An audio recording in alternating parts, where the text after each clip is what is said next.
Hello everyone. ఇక్కడ నేనైతే curd rice prepare చేశాను. ఇప్పుడు ప్రాసెస్లోకి వెళ్ళిపోదాం.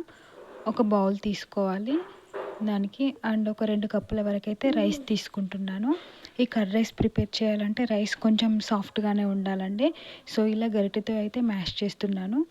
మీరు వేడన్నమైనా తీసుకోవచ్చు, లేదంటే చల్లన్నమైనా తీసుకోవచ్చు. నేనైతే వేడి అన్నం తీసుకున్నాను. ఇందులోకి 1 కప్పు వరకు కర్డ్ యాడ్ చేయాలి. ఇలా కర్డ్ వేసి కొన్ని వాటర్ వేసి యాడ్ చేసుకోండి. కన్సిస్టెన్సీని చూసుకుంటూ వాటర్ యాడ్ చేసుకొని ఇలా కలిపేసుకోవాలి. అలాగే టేస్ట్కి తగ్గట్టు సాల్ట్ వేసుకోవాలి.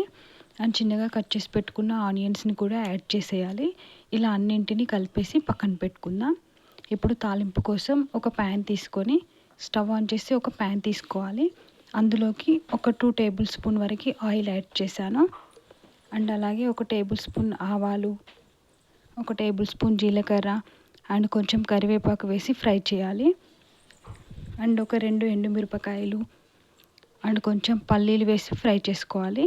మీ దగ్గర శనగపప్పు ఉంటే అదైనా యాడ్ చేసేయండి.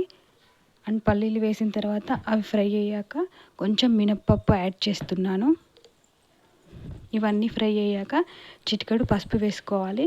పసుపు అనేది ఆప్షనల్ అండి, మీకు నచ్చితే వేసుకోండి, లేదంటే స్కిప్ చేసేయండి. ఇప్పుడు ఈ పోపునైతే మనం ఆల్రెడీ కలిపి పెట్టుకున్న రైస్లోకి అయితే వేసేసుకోవాలి. అంతే, ఎంతో సింపుల్గా కర్డ్ రైస్ అయితే రెడీ అయిపోయింది.